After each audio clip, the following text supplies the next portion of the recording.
몸이 찌부둥하고 컨디션이 좋지 않아지면 비가 오려나 이렇게 몸으로 일기예보를 기가 막히게 맞추시는 분들이 있죠.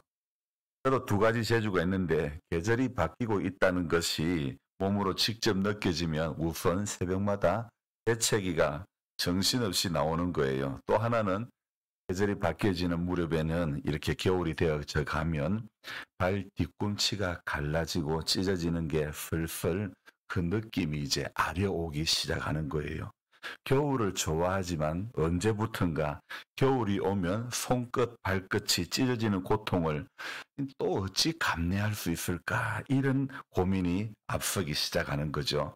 오래되었고 겨울마다 어김없이 찾아오는 고통이기에 몸이 반응하는 것에 앞서 마음이 먼저 반응을 하게 되는 거죠. 익숙한 것이 편하고 좋은 것이지만 문제가 되지 않을 것인데 어김없이 찾아오는 것들이 고통과 함께 수방된다면 바로 이런 것이 문제가 되겠죠. 사람은 누구나 좋은 기억은 오래 간직하고 싶고 나쁜 기억은 빨리 지우고 싶은 것처럼 선지자의 길을 걸어가는 에스겔도 마찬가지라고 생각되어집니다.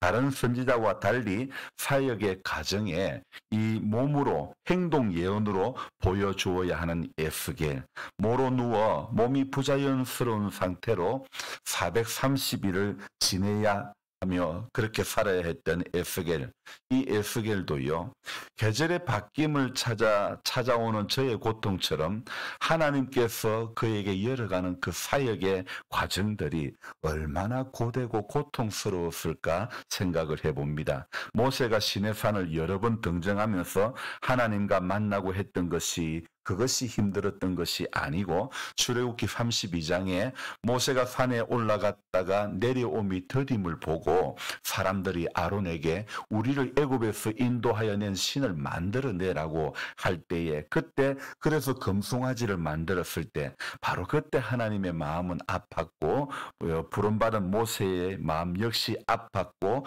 그때 힘들었지 않았을까요? 에스겔도 마찬가지입니다. 왼쪽으로 누워 390일을 이스라엘의 죄를 위해서 담당하며 지내야 했고 또 오른쪽으로만 누워서 40일을 유다의 죄악을 담당해야 했었던 에스겔. 하나님은 그것도 모자라서인지 에스겔 4장 8절에 내가 줄로 너를 동일이니 내가 애워싸는 날이 끝나기까지 몸을 이리저리 돌리지 못하리라.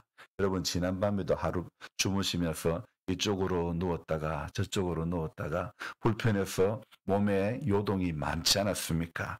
그런데 이 에스겔은 몸이 이 줄로 동여져서 이리저리 꼼짝도 못하고 돌리지도 못하는 몸 하나 마음대로 돌리지 못하게 줄로 동여 매임을 당하면서 또 부정한 떡을 먹어가면서 먹어야 하는 그 아픔보다도 또 머리털과 수염이 이렇게 잘려지는 깎여지는 행동 예언을 통해 수치스러운 그것보다 더 힘들고 더 고통스러운 것은 계속해서 보여주어도 계속해서 들려주어도 하나님의 음성 앞에 순종하며 반응을 해야 하지만 백성들이 반응하지 않을 때 그때가 제일 힘들지 않았을까 이런 생각을 해봅니다.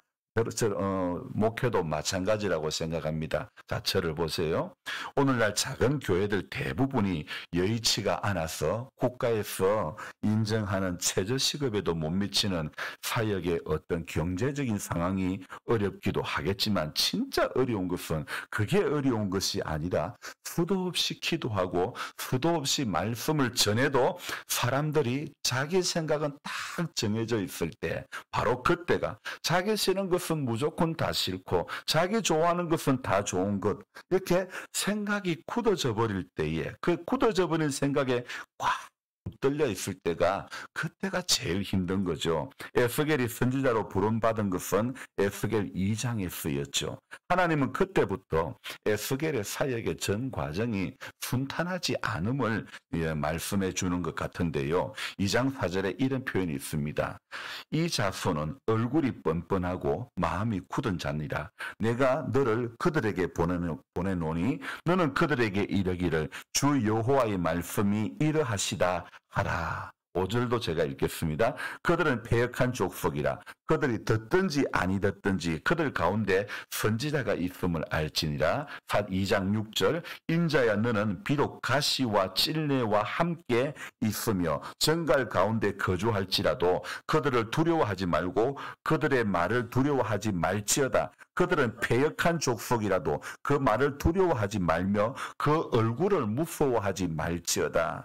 7절 8절까지도 읽겠습니다. 그들은 심히 패역한 자라. 그들이 듣든지 아니 듣든지 너는 내 말로 고할지어다. 인자야 내가 내게 이르는 말을 듣고 그 패역한 족속같이 패역하지 말고 내 입을 벌리고 내가 내게 주는 것을 먹으라 하시기로.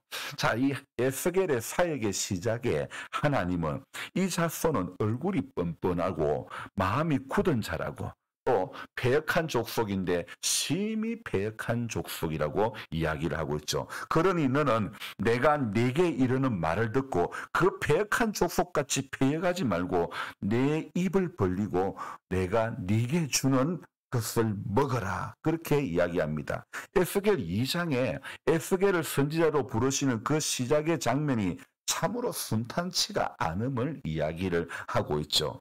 야들은 패역한 백성이다. 그들이 듣든지 아니 듣든지 너는 내 말로 고해라. 그 말씀을 하셨지만 선지자의 사역이 제일 힘든 게 무엇입니까? 말씀을 전했지만 반응이 없을 때가 제일 힘든 거 아니겠습니까? 어제 말씀드리기를 4장부터 7장까지는 에스겔이 보여주는 행동 예언으로 즉 몸으로 보여주는 예언을 여러 번 보여주었지만은 그들 가운데 백성들 가운데는 아무런 반응이 일어나지가 않는 것입니다. 그래서 하나님은 이번에 8장부터 11장까지 예루살렘에서 일어날 일에 대해서 말씀을 직접 해주시는데요. 예루살렘이 이 8장에는 예루살렘의 우상 숭배와 하나님의 분노에 대해서 이야기하고 있고 또 9장에 그로 인해 하나님의 영광이 성전을 떠나가고 10장에서는 마지막으로 예루살렘이 심판을 받을 것이며 11장에서 그렇게 이렇게 쭉 이야기를 하고 있는 거예요. 문제는 12장에 들어오면서 멸망을 예언해도 도무지 듣지 않는 그 백성들의 모습이 또 여전히 기록이 되어 있는 거예요.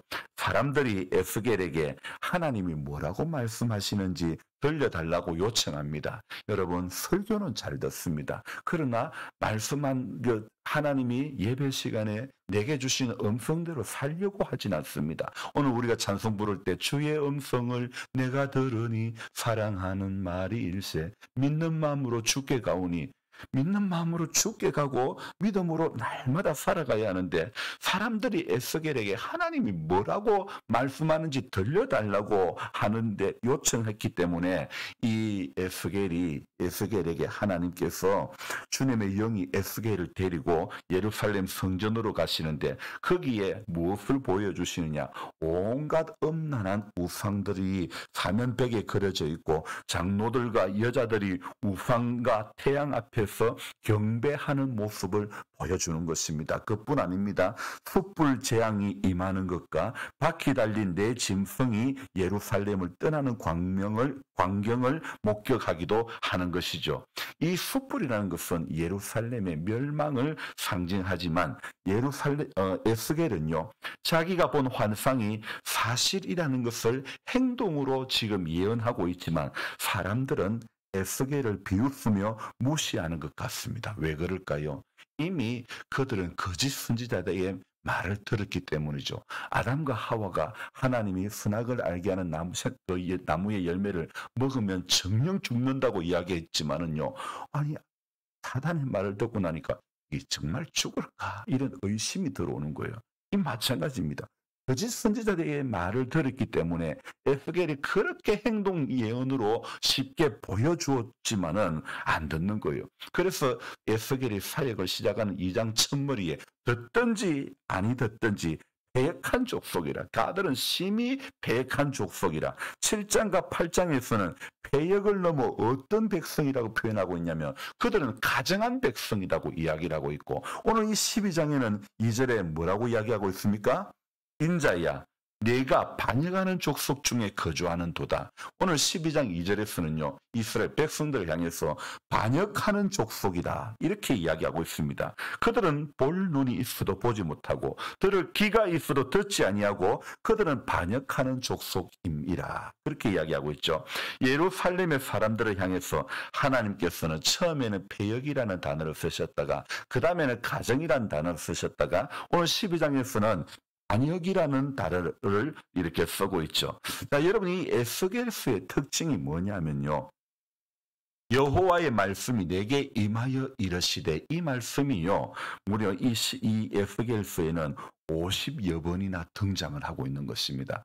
에스겔에게 하나님의 말씀이 에스겔에게 임하여 이르시되, 패역하고 가정하고 반역하는 백성이라고 말씀하시는 것은 하나님의 말씀이 떨어져도 에스겔이 그렇게 몸으로 예언을 해도, 행동 예언을 그렇게 보여주어도 사람들의 반응은 하나님의 말씀이 가르치는 방향이 아니라 말씀에 반하는 방향을 향해서 달려가고 있는 것입니다. 가나안에 들어가면 섞이지 말라고 하는 것이 하나님의 뜻이었는데, 창세기 6장에 나오는 이야기처럼 하나님의 아들들이 사람의 딸들의 아름다움을 보고 어떻게 해요? 전부 자기가 좋아하는 자기의 아내로 삼은 것처럼 가나안에 들어가자마자 섞이는 삶을 그들은 살기 시작합니다. 하나님을 믿는다고 하지만 바알의 바지끈을 붙잡고 아세라의 치맛자락을 붙잡고 만 것이 바로 오늘 인생의 오류가 아닐까요? 하나님이 원하시는 것은 서로 뒤섞이는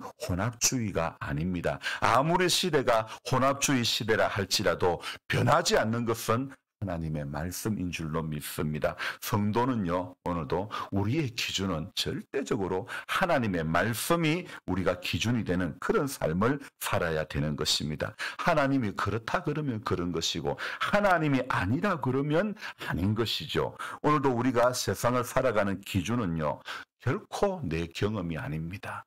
지식이 아니라는 것입니다. 세상을 살아가는 옳고 그름의 기준과 선악의 판단은 오직 하나님의 말씀이어야 될 줄로 믿습니다. 세상의 변화에 따라 어쩌면 우리도 우리의 신앙적인 기준이, 가치관이 변화될 수도 있습니다. 솔직히 두렵습니다. 세상이 아무리 변해도 하나님의 말씀을 듣는 사람은 믿음의 정로를 걸어가게 되는 것입니다. 그래서 오늘도 우리는 예배를 드리면서 하나님의 말씀을 읽고 말씀을 듣고 말씀을 붙잡아야 되는 줄로 믿습니다. 수많은 예언자들이 등장하고 심판을 예언해도 예루살렘의 멸망으로 나라가 빼앗기고 포로로 잡혀갈 것을 이야기하였고, 그럼에도 백성들은 돌아오지 않습니다.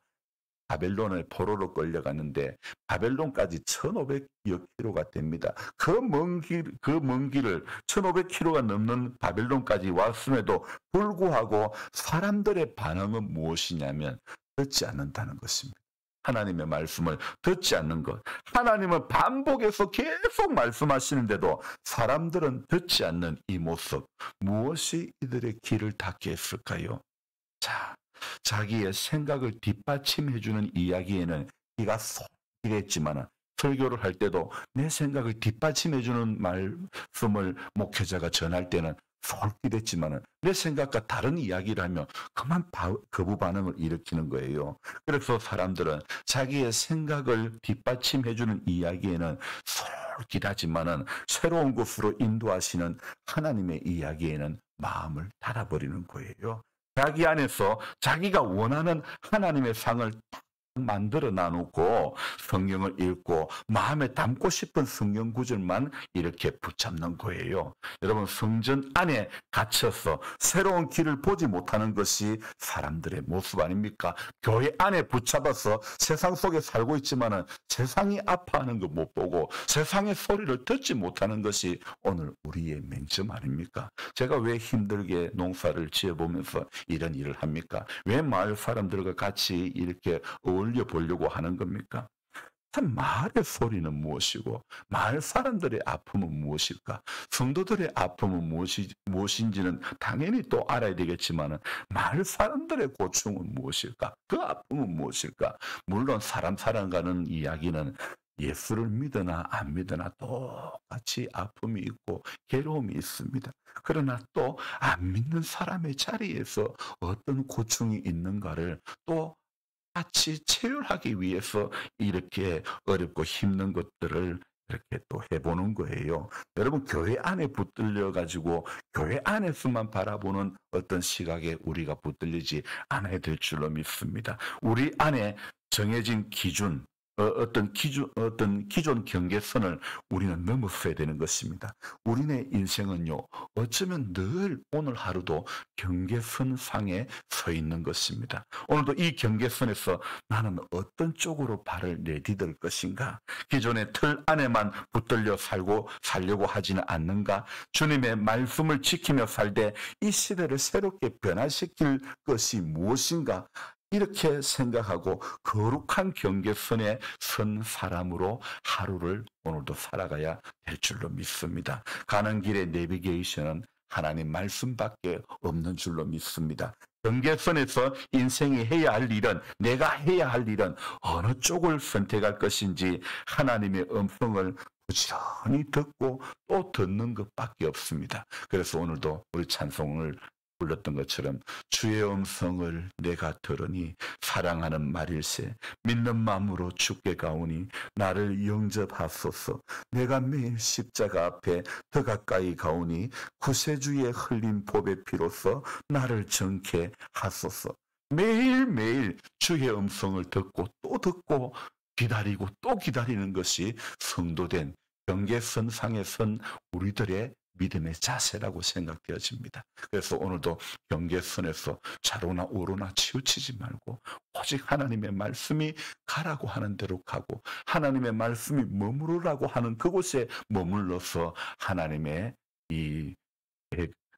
선한 뜻에 따라 오늘도 움직일 수 있는 이 하루가 되기를 주님의 이름으로 부탁합니다. 기도하겠습니다. 좋으신 하나님, 우리가 예수를 믿으면서 교회 안에서만 예수를 믿으려고 하지 않습니까? 예배를 드려도 예배당 안에서만 예배를 드리려고 하고 있지는 않습니까? 하나님은 우리에게 세상의 빛이라고 했지 교회 안의 빛이라고만 말씀하시지 않았습니다. 세상의 소금이라고 했지 교회 안에서의 소금이라고만 그렇게 살라고만 하시지 않았습니다.